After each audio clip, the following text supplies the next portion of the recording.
Hi friends, రీసెంట్గా భారత్ మరియు Australia మధ్య జరుగుతున్నటువంటి తొలి టీ20 మ్యాచ్ వర్షార్పణం వల్ల రద్దు కావడం జరిగింది. అయితే ఈ మ్యాచ్లో భారత్కు గెలిచే అవకాశాలు చాలా వరకు ఉన్నప్పటికీ వర్షం వల్ల అనూహ్యమైన పద్ధతిలో ఈ మ్యాచ్ రద్దు కావడం నిజంగా భారత అభిమానులను చాలా కలవరపెట్టే ఉంటుంది.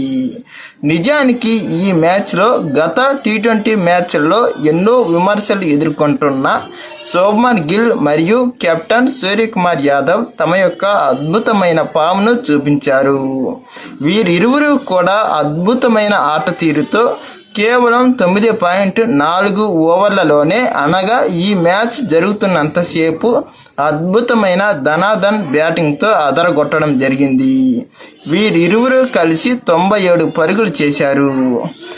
గత ఆసియా కప్లో కెప్టెన్గా బాగానే నడిపించిన సూర్యకుమార్ యాదవ్ తన స్థాయికి తగ్గట్టు ఇదివరకటిలా మెరుపులు మెరిపించట్లేదని కొన్ని విమర్శలు ఉన్నా వాటన్నింటినీ దాటి ఈ మ్యాచ్లో తన అద్భుతమైన బ్యాటింగ్తో 34 పరుగులు చేశాడు.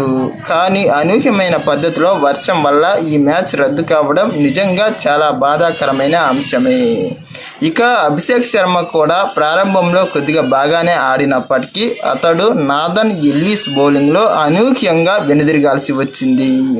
ఇక ఆ తర్వాత గిల్ మరియు సూర్యకుమార్ యాదవ్లు ఇద్దరు కూడా అద్భుతమైన ఆట తీరును కనబరిచి భారత్కు మెరుగైన స్కోర్ అందించడానికి బాగానే ట్రై చేశారు. కానీ ఈ వర్షం వల్ల ఇలా రద్దు కావడం నిజంగా చాలా బాధాకరమైన అంశమే. ఏది ఏమైనా ఇదే విధమైన ఫామ్ను తర్వాత మ్యాచ్ల్లో కూడా చూపించి భారత్ను విజయ తీరాలకు చేరుస్తారని ఆశిద్దాం.